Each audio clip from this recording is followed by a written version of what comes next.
యేసు క్రీస్తు వారి నామములో శుభాలను తెలియజేస్తా ఉన్నాం.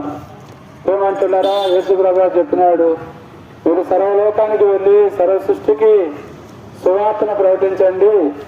నమ్మి బాప్తిసం పొందిన వాడు రక్షించబడును, నమ్మని వానికి శిక్ష విధించబని అన్నాడు.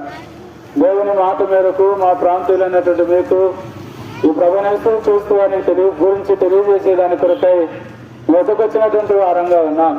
10 నిమిషాలు ఈ శబ్దవంతుల మీద దృష్టి ఉంచి ఈ మాటలను ఆలోచించవలసిందిగా మీకు మనవి చేస్తా ఉన్నాం. ఏమంటున్నారా?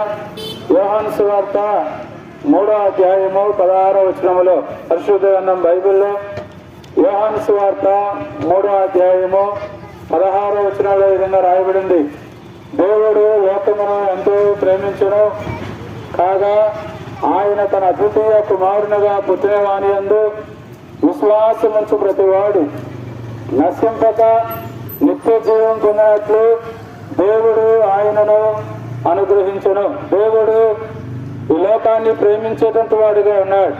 అసలు దేవుని గురించి చెప్పాల్సి వస్తే దేవుడు ప్రేమ స్వరూపమైనటువంటి వాడు, లేదా ప్రేమ ఉన్నాడని దేవుని వాక్యంలో రాయబడింది.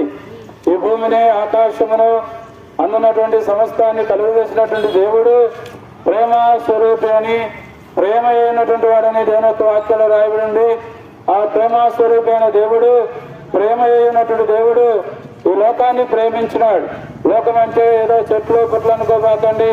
అందుకనే మన కవీశ్వరులో ఒక ఆయన గురుజాడ అప్పారావు అన్నాడు, లోకం అంటే మట్టి కాదు, లోకం అంటే మనుషులే అని అన్నాడు. అంటే దేవుడు ఈ లోకాన్ని ప్రేమించినాడు.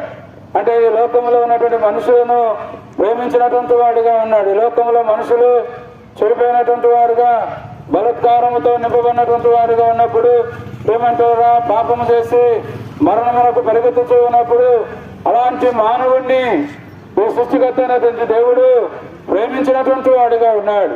అది మాత్రమే కాదు కానీ ప్రేమంటున్నారా, ఆయన నిన్ను నన్ను ప్రేమించి నీకు నాకు నిత్య జీవాన్ని, నీవు నేను నిత్యము జీవించాలని, నిన్ను నన్ను మరణముల నుండి జీవంలోనికి దాటించాలని తన సొంత కుమారుడైనటువంటి యేసు క్రీస్తు ప్రభువారిని రక్షకునిగా ఆయన లోకాన్ని పంపించినటువంటి వాడిగా ఉన్నాడు.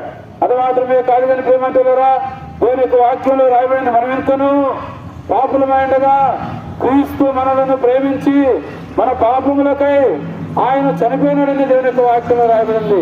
మనందరం పాపులము, పాపమును బట్టి మరణమునకు పాత్రులము. అయితే నిన్ను నన్ను దేవుడు ప్రేమించి నీకు నాకు నిత్య జీవాన్ని ఇచ్చేదాని కొరకై తన సొంత కుమారుడైనటువంటి యేసు క్రీస్తు ప్రభువారిని రక్షకునిగా ఆయన లోకానికి